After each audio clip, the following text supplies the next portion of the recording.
Hey, I'm Assistant Managing Editor Gabe Whisnant, joined here by reporter Zach Fox. We're going to break down his story for Sunday's paper a little bit and give you a little bit of a preview of what we got coming up in Sunday's paper. And, of course, that story will be online sometime Saturday as well. Just quickly, the issue, 43% of the buses in Spartanburg, Cherokee, and Union County are 15 years of age or older, which is older than obviously anyone would like for them to be.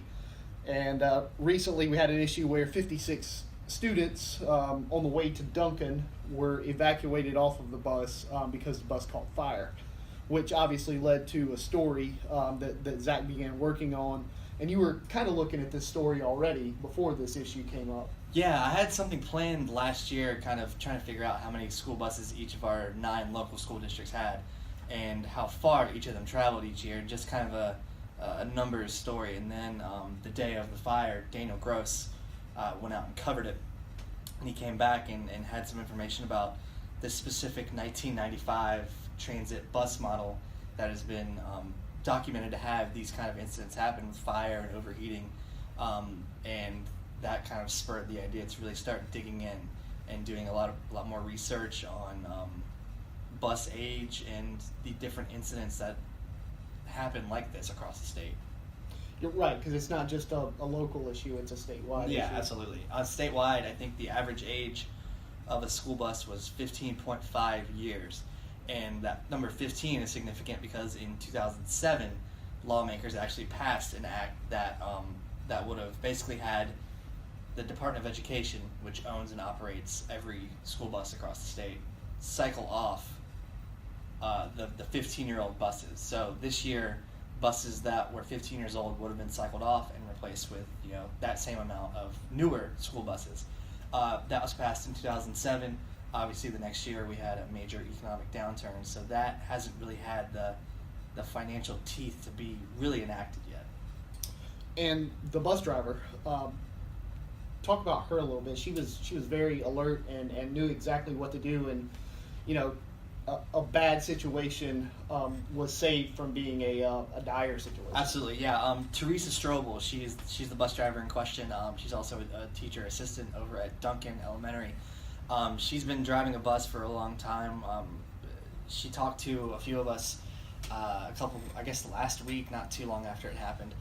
Very reserved, but very thankful that she kind of had the composure to manage that situation. She talked about how she was trained to basically go through a bus evacuation, but had never had to do it kind of out there in the real world with students during an emergency.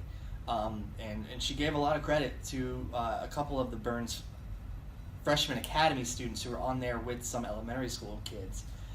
They took a pretty active role in helping her get everyone off the bus. And then she kind of talked about how she adheres to the rules pretty tightly on her bus. So there's no standing up if you're not getting off the bus. There's no screaming. There's no yelling. There's no rough play. That kind of thing. So she really was thankful that those rules had been set. So when this happened, everything was orderly and relatively calm and pretty quick. I mean, she got 56 students off of a burning school bus in less than a minute. Wow. Yeah. And it seems to be one of those issues, and there are plenty of these issues out there where a lot of people want to see change and a lot of people know what should be done, which is get more new buses out there. But the money is just not there. Yeah, basically to a person, whether it be school district transportation officials, people at the Department of Education, school bus drivers, parents, students, I mean, everyone I talked to for this story agrees that more money is needed to get newer school buses into the system so these type of things don't happen. But that money is hard to find. A report last year from the Department of Education estimated that replacing all of just the 15-year-old buses would cost about $34 million. That number is more than either the State House or State Senate is allotting in this upcoming fiscal year budget for school bus replacement. So obviously whatever monies the Department of Education gets this year won't be enough. And then to replace all of the aging, older school buses, some of which date back to 1988, before I was even born, takes, I think it was an estimated $72 million. Wow. So finding that large of a chunk of change can be really, really difficult. Those numbers and those figures, was that the most eye-opening part of the story for you as a journalist? Yeah, I mean, there were a couple of things. The fact that every school bus, on average in the state, costs, every new school bus costs about $89,000. I guess I'd never really put much consideration into how much a school bus costs, especially a newer one. And then just some of the age of the buses that are out there. Like I said, there are some school buses that are as old as 1988 models, and I think a lot of districts try to only use those buses as spares for when issues come up with engines, transmissions, that kind of thing. But the fact that those buses are still out there and being used in these situations, I mean, it's not like you or me driving home from work, where it can be a pretty quick drive. Right. You can go pretty fast depending on what we need to do.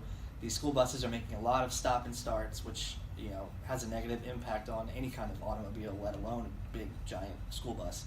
And a lot of those older models are inefficient. They weren't built to kind of handle today's standards. So when you have all that combined together, these old buses really are facing a lot of troubles that some of the newer ones wouldn't have. It's a very interesting story that I think impacts a lot of our readers. So we'll look forward to reading it. Hope you guys will pick up a copy or check it out online. Thanks for watching.